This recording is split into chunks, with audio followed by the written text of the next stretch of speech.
Very few people know how good this Rule Breakers card was. In fact, he was actually my club legend until I had to discard him, doing a forfeit wheel.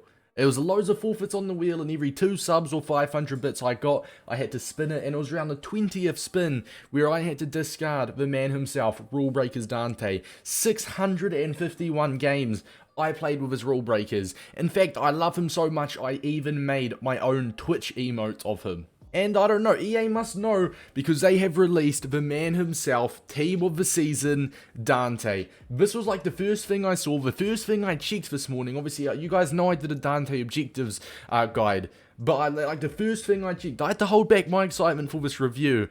Dante, the man himself. He's got the here trait. He's got some really solid pace on this card. His defending and physical, he's got 99 strength. His dribbling stats and passing stats are phenomenal for a centre back as well. My man is home. In the OGC Nice kit as well. That's my guy right there, chat. We have fit him in this squad absolutely perfectly. Now, I know Dante, I know he is left-footed, so we are going to be playing him on the left-hand game. Simply just a quick little switch around with Marquinhos, and this is how I'm going to play him, you know, for the rest of the game probably. I want to hit 1,000 games with this card. That is my one goal. Now, Dante, with this review, lads, don't worry, I'm not going to be biased at all, but he is 6'2", low-high work rates, absolutely perfect. Cannot ask for anything else. He's got 88 pace, which with a shadow he goes to 99 acceleration, 97 sprint speed, which means he'll go to in game 97/98 pace. His passing as well for a centre back is very impressive with 91 short passing and 93 long passing, so if you are playing out from the back with him, he'll be absolutely golden. Dribbling as well, as I said, for 80 agility and 84 balance with him. For a centre back, that is very respectable. Some brilliant reactions and ball control of 95, and most importantly 97 composure. The defensive stats are phenomenal, and with a shadow it just tops it off. 98 hitting, 99 interceptions with 98 awareness, 99 stand and 99 slide tackle, and his physical stats you genuinely don't even have to touch. 99 strength and 91 aggression. The jumping as well of 82 is okay, it will get the job done. Same with the 86 stamina. Now he's got no traits that affect how he performs in game, but you know what, Dante does not need traits. Traits need Dante. This man is a god. And to mention as well, he has got the here trait, so trust me, that 88 pace is going to feel like 99, and that 82 jumping, like he's not really 6'2" either, he's like 6'7" in game because his afro is so tall. Lads, let's get into the review. I'm very excited for this. Very excited. My king is home. See some nice short passing with him. 91 short passing if you are kind of like building up, playing from the back. Very effective and respectable, responsible. You could say responsive when it comes to passing, right? And that can be very helpful to have in the centre back position. A little bit of an underrated stat for a centre back is that passing, to be brutally honest. Look at Dante getting his whole body in front of the man. Getting that tackle through. Great strength as well. Great aggression. 99 strength, 91 aggression is phenomenal. Can we score from it? Thierry Henry with a very heavy touch. Unfortunate not to be 3-0 up there. And there we go. At 3-0. That was actually started from Dante as well, and my opponent's gone. Beautiful game from him. Dante, I noticed like you can progress a pitch with him a little bit. He feels nice on the ball. He's definitely fast enough to do that as well. Kind of playing like a, I don't know, a really good example when it comes to real life, but Dante with a 7.2, managed to get one tackle as well. His passing was really nice, but we didn't actually have to tackle too much, like one tackle. Let's get into game number 2, and let's see what he's about in the second game. Uh-oh, Dante could really be tested here for pace against Diaz. He crosses it to Sterling. Dante going for that. Misses a tackle. Diaz with it. Block central, but we get it out. Go on, Dante. There we go. That's a Dante I know. Getting that tackle through as well. I love his tackling animation, and it was the exact same with his rule breakers. There's just something about it. When he tackles, he kind of like pokes his leg forwards, if you will. It's hard to explain, but his tackling animation is so good. Dante, there we are, we'll take that. A little bit of an interception, but shameless to count that as an interception, although it was a very poor pass from my opponent, but we will not complain. On Dante, time that. That's another tackle. Can't quite get to it in time to keep it in, but better safe than sorry. What a tackle.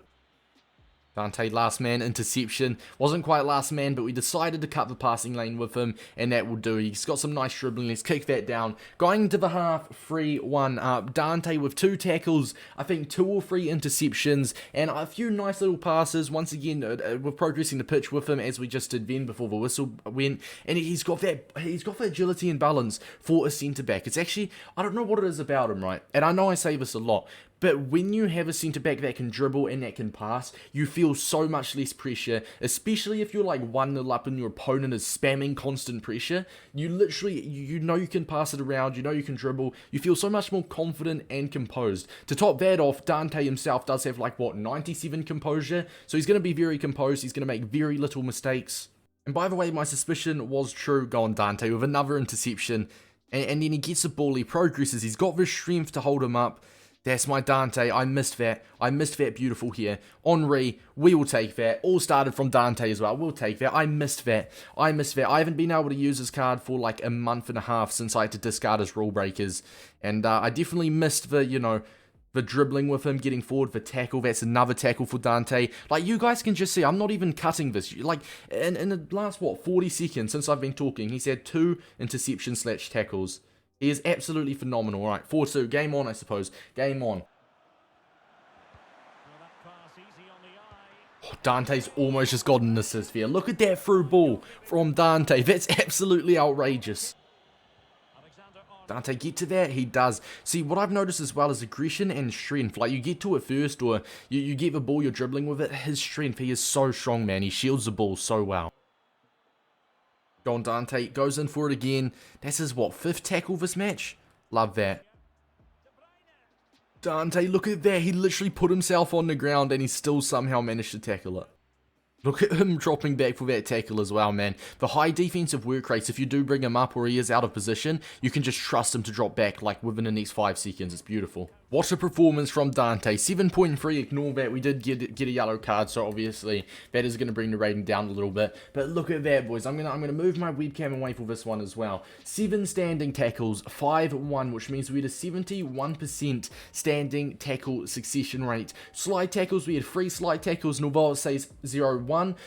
We actually did with 2 of the slide tackles. He put himself on the ground and he won it back, as you saw. So technically it was 2-1 out of 3. Obviously it just doesn't count when it does come to that. 3 interceptions, and he has only been beaten by the opponent 3 times. Absolutely phenomenal. Penalties committed 1 and fouls committed also 1. That penalty we committed, we were like 5-1 up, so I'm like, you know what, who cares, as long as we don't get a red card, and we did not. I missed seeing this beautiful man with his beautiful hair play for my club. 653 games I have now used Dante, 651 of his rule breakers, and 2 with his team of the season card.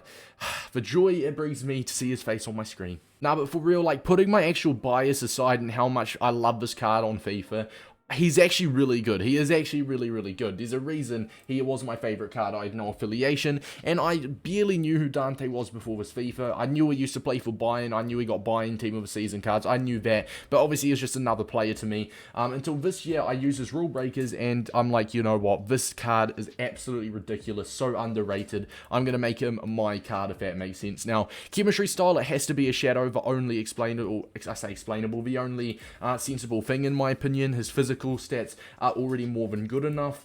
Pros are going to go work rates. Low high is ideal. 90 acceleration, 91 short passing, and 93 long passing is brilliant to play out from the back with. His 97 composure, 93 defending, 93 physical, and 99 strength is amazing, and an honorable mention for his 91 aggression. I think he's better than Foot Birthday Ramos and Team of the Season Saliba, and I think he is worse than Marquinhos. Now, I've got Team of the Year Marquinhos, and I can confirm, like, Marquinhos, he's just different gravy. He is next level, so still, I'd say Marquinhos is better than Dante, but Marquinhos is hundreds of thousands of coins, and Dante's a free to complete objective. I'm going to give him a 9.89 out of 10 today, lads. So only 1.5 ratings off 10 out of 10. We've never given a card 10 out of 10 on this channel before. The closest we've given was a 9.9 for Prime R9. So Dante's only 0.5 off Prime R9, which seems crazy to say, but when you put it into perspective, you've got almost an in-game centre-back for free, and it's only like an hour